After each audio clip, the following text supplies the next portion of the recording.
This episode is brought to you by Meow Wolf.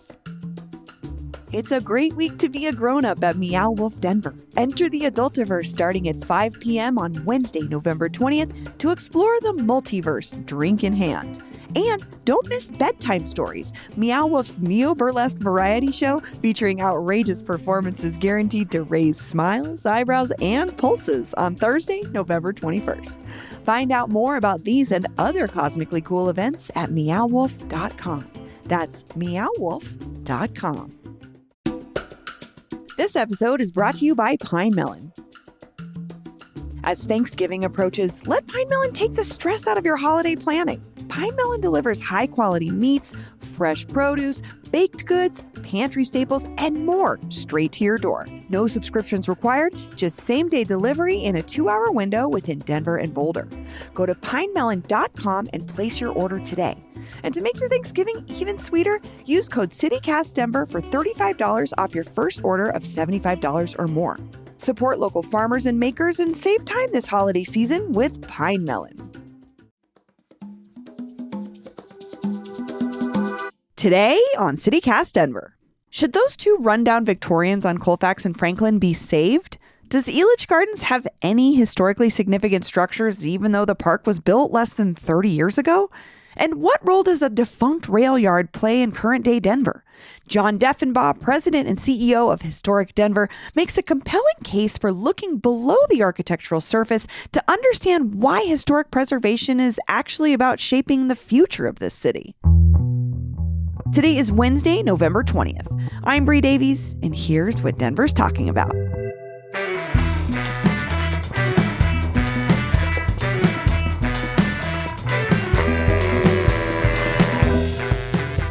John Deffenbaugh, welcome to CityCast Denver. Thanks, Bree. I'm feeling a little starstruck.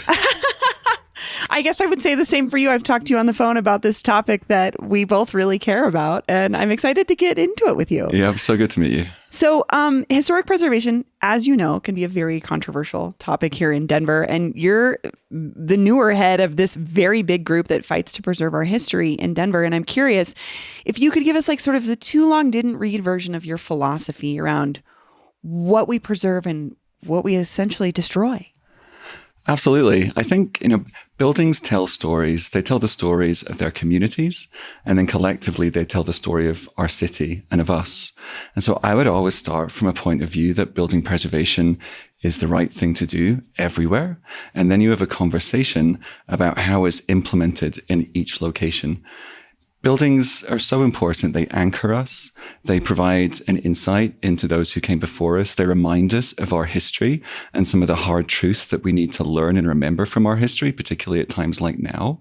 So yeah, existing in historic buildings, hugely important. They can also be economic drivers and encourage inward investment, tourism, supportive of mental health.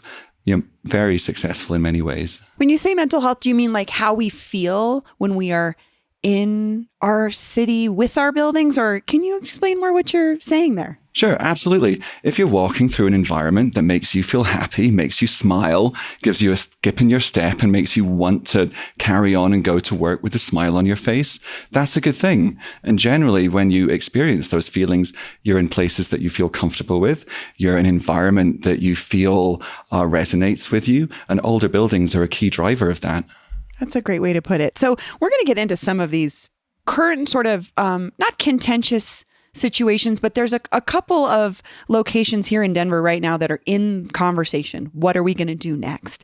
And so I kind of want to go through a couple of these with you and then hear from you why you think each of these is or isn't worth preserving.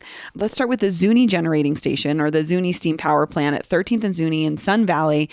This is a giant building, and I think when I think about it, it's the only building that really stands out in Sun Valley as something that's older, that still exists. What's the approach for this building? I think first and foremost, you mentioned Sun Valley and the community there, and it's a hugely important building for that community.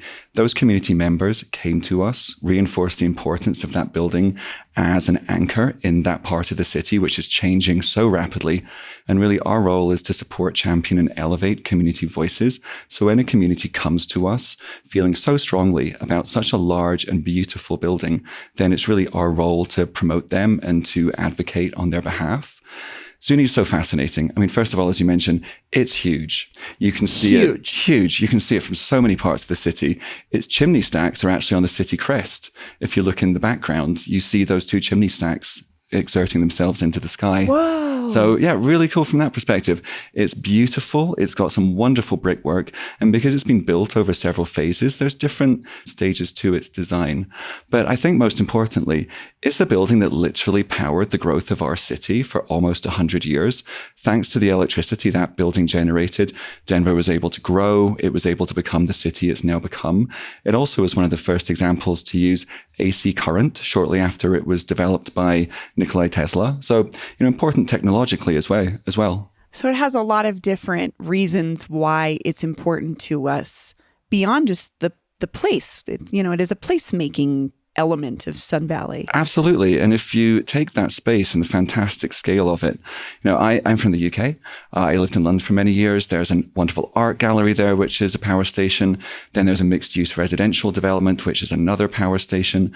These buildings lend themselves to so many different uses. I think even here in Denver, folks can picture this. The REI flagship building downtown is exactly this. It's an adaptive reuse of a power station. Exactly. And what a great use of that building. The opportunities for these large industrial structures are really endless. Do we know the status of the Zuni power plant at this point? Do we know where we are in the process? It was in the news a few weeks ago that Xcel is looking to offer the city the first right of refusal to purchase the property.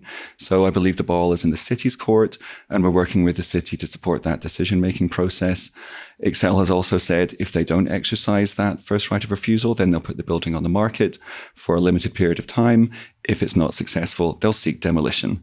So we're very concerned about that very linear, simple process. These wonderful buildings and wonderful projects, it often takes time for these things to digest and to occur. So we're really keen that appropriate time and space is created for this project to come together. Or maybe for a developer to see the potential of what could be done with it, which we see all over the city. But if it's not being looked at right now, it may not be in someone's mind like this is what it could be. Absolutely. And that's part of what we're doing as well, working with the private sector, working with potential development and investment partners to really maximize the reach of this building. So the next one we're going to talk about is kind of really well into the process, but it's the El Chapultepec building at 20th and Market Street.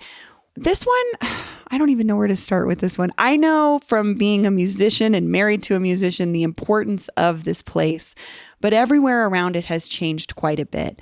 How do you see El Chapultepec in its future?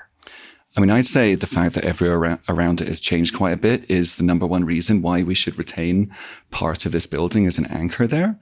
There are some really wonderful new buildings being constructed in Lodo, and there's also some really wonderful buildings being retained. This is an interesting example because it's kind of part of both. Part of that building is being retained and it's been integrated within a contemporary, high quality design development. And I think that offers such a great example for future developments.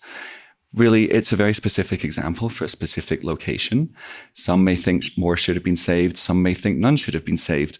But for me, this is a really great win-win solution that people walking past that building will be forever reminded about the wonderful music, the history, the culture, the inclusivity, the stories and the memories which were created in that building, because there will be a part of it, not just a plaque on a new build construction.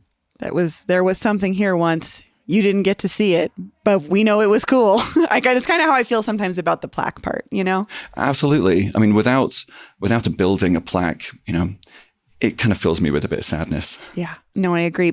And I should say this one is well underway. It's been through a design review process that has been edited. They took the feedback, they've changed it again, and it looks like we'll see something really cool potentially go in and around the existing El Chapultepec structure we know today. Absolutely. It was approved by Landmark Commission 2 weeks ago. It's moving forward. We're so excited to see that break ground and see what it becomes. That's awesome. So, okay, the next one, this is interesting because there's a lot of history attached to this name, but not necessarily this iteration of the place, and that's Elitch Gardens. So Elitch Gardens right now is part of this massive redevelopment project we've been talking about on the show for a long time. This Stan Kroenke owns a big section of this. There's a lot planned for this area, but Elitch Gardens itself has its history in its own, maybe older than Denver, and its old north side roots, and where the original Elitch Gardens was. Some of that stuff came with it to the new location in downtown Denver, but not all of it did, and a lot of it is kind of, quote, newer architecture. I don't know if even people see it or think of it that way. What do you think when you look at Elitch Gardens? That's pretty timely because Elitch Gardens opened in its current location 30 years ago. Which 30 years ago is a long time, but then Elitch has had existed in its previous site for much, much longer than that. Elitch Theatre, which was saved in its original site, I think that was built in 1891, is the oldest timber-framed entertainment venue in the city. Wow. So there was some really stunning history in the original iteration of Elitch Garden. And it's still up there. You can see it on Tennyson. It's still there. Mm-hmm. Likewise, the original carousel shell is still there. The carousel was moved to the current site. I think for me, further exploration is needed before we're able to talk in an informed way about that. The carousel is there. And it's always fantastic to see parts of what came before incorporated into new developments. How that manifests itself in reality in this case is something we need a bit more exploration to understand. Yeah, I could see that because I really tried to think long and hard. What about this location would be interesting, or at least if we saved it, how it would interact with whatever the next iteration of this area is. And like, it sort of has a main street that's very Disneyland-esque. And some folks have said like sort of the observation tower that's there, or maybe the Ferris wheel. And these are all things that we can see in other cities where they've stuck around. I'm sure other I guess I'm thinking about Las Vegas and their like massive, crazy Ferris wheel.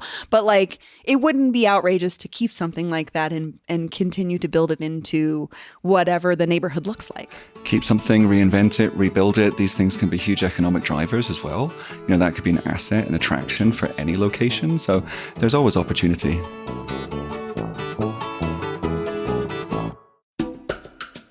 This episode is brought to you by Warren Village. Warren Village provides supportive housing with a preference for single-parent families experiencing housing instability. Their program model supports the growth of both parent and child, with on-site childcare for children and supportive services for parents like education, workforce skills, mental health support, parenting and financial education, and more. Celebrating 50 years this year, Warren Village will be opening their newest campus, Warren Village at Alameda, very soon. This new Warren Village campus is right by my house. I've been watching them build it. It's kind of awesome. This Southwest Denver campus will serve 89 families in the community. Warren Village serves 600 individuals across all locations, with 85% of folks identifying as BIPOC, and a majority are single mothers with one child under the age of 5. Learn how to get involved or make a donation today at warrenvillage.org. That's warrenvillage.org. This episode is brought to you by Unit E. Unit E is an award-winning underground record label based in Denver that specializes in showcasing the best music the Mile High City has to offer. By joining the Unit E 7-inch record club, you will be in the know about Denver's hottest artists, like Los Mocochetes, the band you hear at the opening of this very podcast every episode. The Mocochetes are just one of many acts you'll get new music from when you subscribe. So how does the Unit E 7-inch record club work anyway? Well, it's simple. Sign up now, and for just $39 a year, you get 4 7-inch records, one each season, sent right to your doorstep. This means you get to add new music to your record collection while supporting local artists directly. Join the Unit E 7-inch record club today. Just go to unitedenver.org to sign up. That's UNITE Denver.org. Oh, and if you use the code CityCast at checkout, you get an additional record for free. Happy listening. This episode is brought to you by Denver Health. Not sure if you need urgent care or the emergency room? Denver Health has you covered. For non-life-threatening issues like cold symptoms, minor injuries, abdominal pain, and even stitches and x-rays, Denver Health's urgent care is your go-to choice. Just walk right in. No appointment is needed. With 4 convenient options, including adult care, pediatric care, virtual visits, and a downtown location at 16th and California, Denver Health makes it easy to get the care you need when you need it. But remember, if you're facing a serious life-threatening condition, head to the emergency room right away. Urgent care is for those unexpected issues that need quick attention but aren't emergencies. Plus, Denver Health accepts most insurance plans. Check out Denver Health's amazing 5-star reviews on Google. Patients love Denver Health Urgent Care. Learn more at denverhealth.org/urgent care. That's denverhealth.org/urgent care. Okay. This one is, I've been watching this fight online. This is 1709 William Street. Some folks will know it as this sort of mid-mod, small, squatty office building. I think folks would know it best as the place that's next to Weather Vane Cafe, which is this gorgeous little coffee shop in an older house. And the owners of that have really been advocating to save this structure. But other folks on the other side of it are saying, but it's just a small office building on a large piece of land. The ability to build some density and some housing there feels like it outweighs what could be the historic value of an era that people are still grappling with if they've decided if they like it or not, which is mid-century modern, at least in this context with an office building. What do you think about this particular building, John?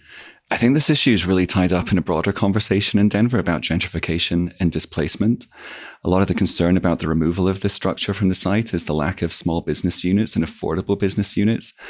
And we see this in so many instances that when you remove an existing structure from a site, generally what goes up, the rents are higher, they're less accessible.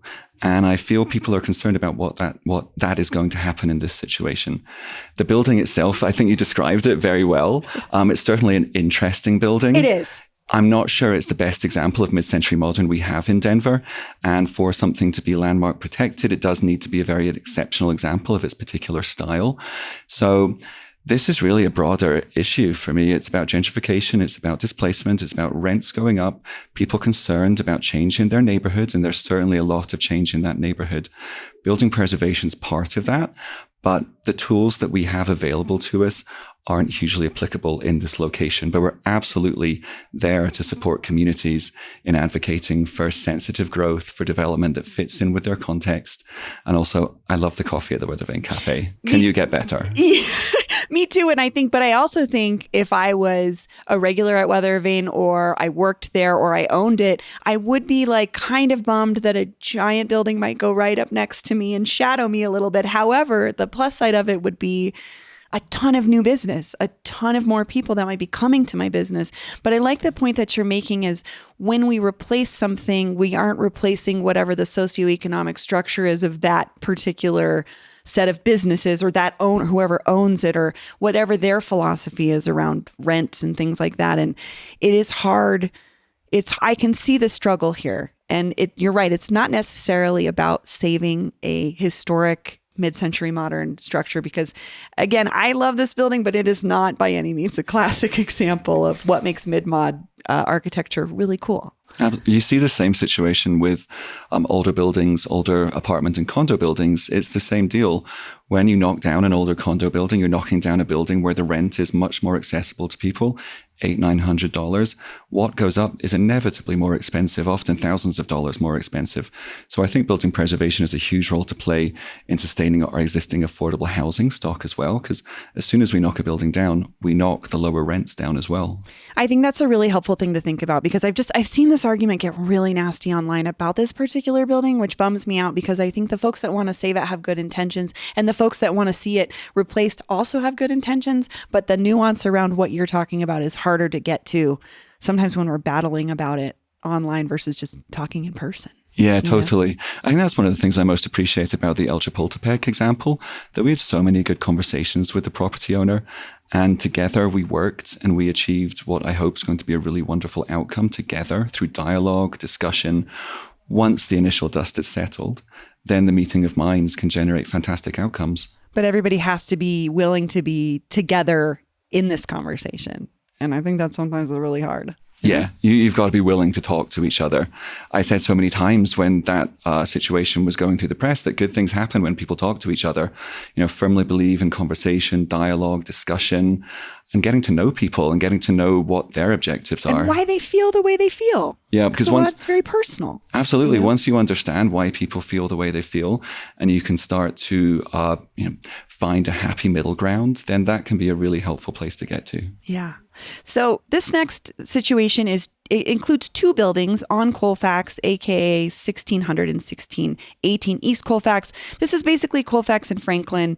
I think some folks have described these as Frankenstein mansions because we're looking at old architecture from Colfax's way, way back iteration where there were homes on Colfax, some of these stately homes. And then they were built out over time to be more commercial structures, right? Even if they did still have housing on maybe the backside, around the front, there's been built, like I remember there was like it was like a florist or something. There's been all these different things, but there's a lot of concern about nothing is happening right now. These buildings are in major disrepair. I can see where folks are struggling with why to preserve it when it's clear that there needs to be a lot of work done. What is the thought process or approach to these two buildings, John? I mean, I absolutely understand the community perspective there. There's a number of people who live and work nearby who are frankly so sick of this situation. Looking at these two rotting buildings. They're causing blight. They're causing public safety issues. Absolutely understand that situation. I would argue that's not the building's fault. They didn't create this situation by themselves. They're brick and mortar. And they do tell a very interesting story as well. The architect of East High School lived in one of them. So there's a very interesting historical background to these buildings as well.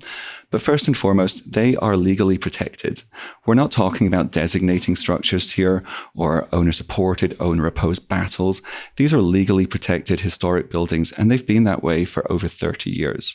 The issue is we have a property owner who, instead of acknowledging that fact and working within the parameters that law creates, as everyone else has to do as well, they continually challenge that law. They're looking for ways around. They're looking for opportunities to demolish the buildings. And that's what's causing delay. That is what is taking the time here. You look at those buildings and I can still see elements of beauty. Sure, they're decaying. There was a fire, but you can still see beautiful details on those structures, which that developer has a permit for to restore. They actually have a project that's permitted in the city to bring those structures back to life and build residential building in the parking lot behind. They've chosen not to implement that scheme, and here we are. Oh, that's a great point. I lived across from this building in my first apartment, and I can see the architectural details you're talking about right now, even with like the original structure of this sort of a Victorian house with like an oval window. But then around the corner, there's this like rounded corner that looks very 40s almost, where you can see the evolution of it. But this is so helpful to think about all the different players in these situations. There's the community of people that live around it. There's the community of folks in the city that care about preservation. And then there's the folks that are maybe going to make money on this in some way, which it's real estate. Let's be realistic. I understand why they want to make money. But then there's also the property owner that seems to maybe not be upholding part of the bargain, which is you bought into something that was already historically designated. And there's also communities throughout Denver which are very concerned about the precedent this could set. Yes. There's unfortunately derelict and neglected buildings throughout the city. And if we allow this one in particular, which has legally protected status, to be demolished, then will that open the floodgates for many other buildings to follow that path as well? I think that's the real concern here. Cathedral High School near my place in Uptown, stunning building. Gorgeous building. Development process is stalled. I walk past it every day walking my dog, and it just breaks my heart. Ugh. And what would happen to that building if these two structures are allowed to be demolished? These are legally protected buildings. And in the spirit of equity and enforcement and a level playing field and everyone playing by the same rules, I think it's so important that these two structures are retained. Well, the to be continued on that one. I'm very curious. Lastly, this one I think is harder to picture, but has some really interesting potential, which is Burnham Yards. So we're talking about 58 acres between 6th and 13th Avenues in La Alma Lincoln Park. This is a very industrial area. I think most folks maybe pass over it or don't even know that it's there. But can you talk about what Burnham Yards is or was and what it could be? First of all, it's a fantastic site. There's so many interesting buildings on that site which could be retained. Looking at the history, Denver is what it is because of the railway track. The foresight to build that spur from Cheyenne to Denver is widely credited with Denver being the regional metropolis it is. If we didn't have the railway and that spur, Denver might look very different. Cheyenne might look very different. So really, this is a story of the making of our city, the railway significance of that. Burnham Yards was one of the most important railway yards for 150 years. And so it's a really significant example of the importance of the railway to the growth of our city. Beyond that, it tells the story of working class, civil rights, women's rights. At a time, women and people of color were able to work on that yard.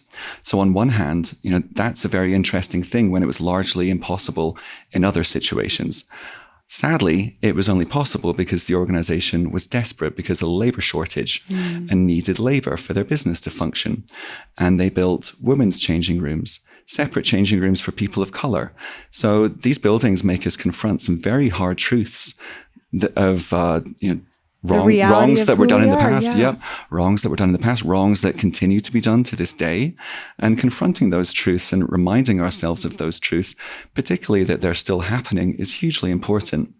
Yeah, and I'm glad you brought that up too, because the working class element of this and the workers themselves, because we're looking at Burnham Yards is also part of one of the oldest neighborhoods in the city, the West Side. So many people's families have connections to this, and maybe their families were employed here, and that's what kept them in Denver, or why they are multiple generations here in Denver because of this place. And I see a lot of potential for it. I think I was just trying to state that, like, I think a lot of folks don't know it's there. To be honest with you. You're right. You go over an overpass. The new infrastructure of the last 50, 75 years kind of overshadows it. Like, you can't see it. Yeah, I think you see one building, which is at the height of the overpass because it's the tallest structure. Yes. But the others are below, and you need to jump out of your car, cause a health and safety issue, and look down. So there's so many wonderful structures in addition to the large one. Yeah. Some of arguably the more meaningful structures, and the structures which tell the story we just talked about, those are the smaller structures. These little, and that big building is like, it's right, I think, at the 8th Avenue overpass, because I see it. There's a lot of interesting graffiti that's always happening on that building in particular. There's kind of a conversation happening between graffiti artists too, but I do think about, like, I can't get out and take a picture of this building because there's literally nowhere for pedestrians. But that's part of the bigger conversation too, right? Is our current infrastructure maybe impeding on something beautiful that could happen with this particular area if we sort of change the routes, change the way that we get around that part of town? That's why it's so important to retain existing buildings, because if we retain existing buildings, we need to work around them. We need to accommodate them. We need to mitigate the scale between the new and the old. And that can create much higher quality urban experiences, much more pedestrian orientated and friendly experiences. I also think that if we are able to peel back maybe the current layer, which would be the infrastructure here, we see something totally different that was there before the highways crossed over in the middles of our cities. We get to see what the city looked like before and how it functioned and how it can function in the future, maybe for, like you're saying, more pedestrian friendly, on the ground experiences for us as people outside of cars. Totally. I don't know if you follow someone called the Transit Guy on Instagram. Yeah. Today I saw it was a carousel post. One was Phoenix and one was of Vienna. Same scale, same geographical massing. And you look at Phoenix, very, very car orientated on a grid. Then you look at Vienna, and you can just see the beauty walking along those streets from that photo. Yeah. So the older buildings, more pedestrian friendly environments, better spaces and places for all of us, better mental health. I love this thought too of just like history can be the future as well, you know? Yeah, I mean, I see a big role in our organization is to connect the past to the present for the benefit of the future. Old buildings have got a place in our present day, and they must have a place in the future. They tell our history. They're physical representations of our history. And if we disregard them and forget the lessons of history, then that's a really scary place to get to. We'll be thinking a lot about this. I know we're watching all of these locations as they move through these processes. But John, thank you so much. This was lovely. Thanks so much for having me.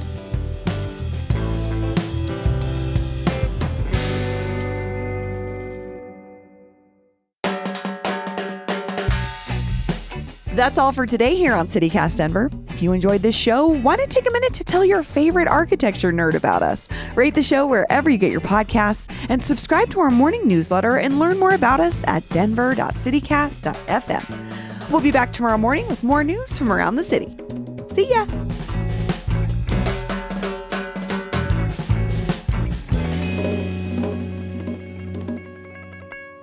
Did I show you I got a Feliz Navidad banner for my house for Christmas?